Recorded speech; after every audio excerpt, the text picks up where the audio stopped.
Okay, everybody, here's a subject that sometimes we don't talk about, and that's investing.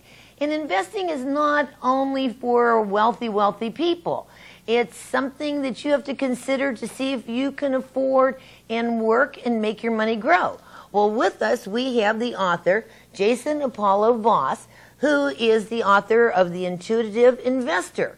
And he says you got to use your brain. Hello? Use your brain and your gut, as we were just talking about. Okay, now, Jason, one thing, you're 35 years old and you're retired. 40 years old now. Retired 5 years ago. Yes, I did. Okay. Well, you aged 5 years here, Jason. Okay, but you're 40 years old and you're retired. Now you're a book author. Yes. Now, your brain or your gut said done? That's a great question, actually. In fact, by coincidence, 6 years ago today, I was here in New York City at a hotel that's not too far from here, and I had an epiphany, and I could really see quite clearly with my intuition that there was going to be a recession, and I thought maybe a depression, and I'm glad it didn't become a depression, but I most certainly thought there was going to be a recession. And so that was one of the major factors leading to my retirement decision. Okay, so now, are you wealthy? Yeah, define wealth. Well, I don't know, you're happy. I'm happy, yeah, most certainly, and I live very comfortably, my wife and I do, in Santa Fe, New Mexico, and I consider myself to be wealthy, yes. Okay, will you ever have to work again? No, I don't have to if I don't want to, as long as my investments continue to perform the way I hope that they do. Okay, and you're using your brain and your intuition to what you're going to put your money in. I most certainly do. I think it's critical to the process. I say in the book that there is no such thing as a future fact, and yet investing unfolds in the future. And so most people, when they look at investments, they're looking backwards instead of forwards. And the reason I wrote the book is because that intuition, in my opinion, is one of the real keys to having a good sense of what is about to come. And so that's one of the reasons why the intuitive investor, I think, is an important part. Does everybody have this ability in them? I absolutely think they do. I think intuition is a part of everybody's natural humanness. What happens, though, is that oftentimes there are obstacles to that intuition.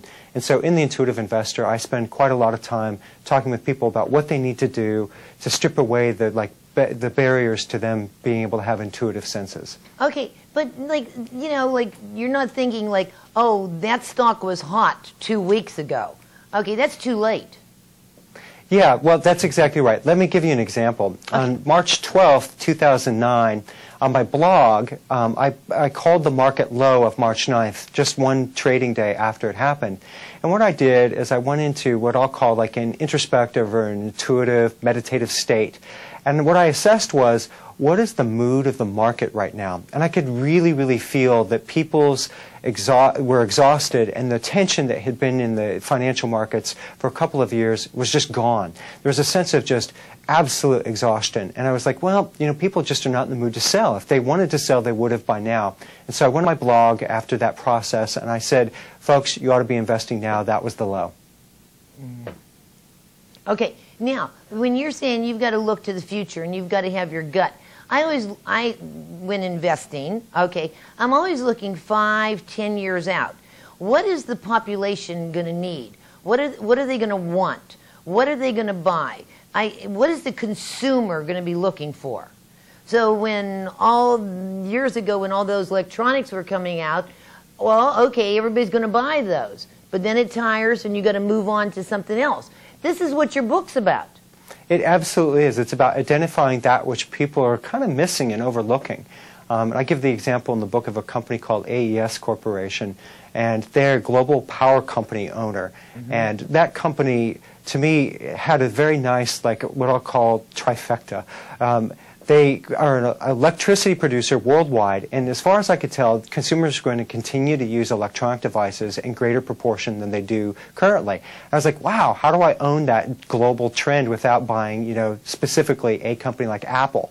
And so I chose AES because they're the people who provide the juice for all this stuff. So whether it's a microwave oven or an iPod or a cell phone, somebody's got to produce it. And they were global. And that was a very intuitive process, which I spent some time in The Intuitive Investor talking about how I derived that as a business opportunity. It actually turned out to be my best choice during my career. Well, I wish you were here and we could do some talking. My man and I, we sat down and talked about a product one time, and they had a change of a CEO in the company, okay, that we knew the CEO that was going to the company. And he was successful everywhere, Jason, everywhere he went. But he was only there for a short period of time, got it back, and moved on someplace else. So we invested. And then it went really well. And then we said, okay, he's going to be leaving pretty soon because he's been there for about 3 years. We got to get out. And we got out, and within 2 weeks, he quit and the stock went down. Well, see, I love hearing this story, Susie, because this is exactly the sort of thing I talk about in my book. Oftentimes, we all have those assessments of people. You know, we're watching television and we might see, you know, an executive talk about their business and you're like, wow, that guy looked kind of uncomfortable.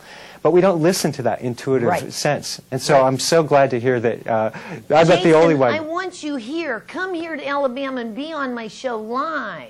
I would love it. I would absolutely, that's what you sincerely say, love you it. won't do it. But I no, I never make promises I won't keep. I will be in Huntsville, whatever. We would love you here, and I know the audience here in the state of Alabama would benefit greatly by your advice. And everybody, we got to go. They're telling me they're going to cut me off. Jason, please call me. We'll talk. Everybody, great book, Common Sense. That's what this is about. Bye, Jason. Bye, Susie. It was really a pleasure. Okay, it was a pleasure being with you, and the book's a pleasure. Great, thank you.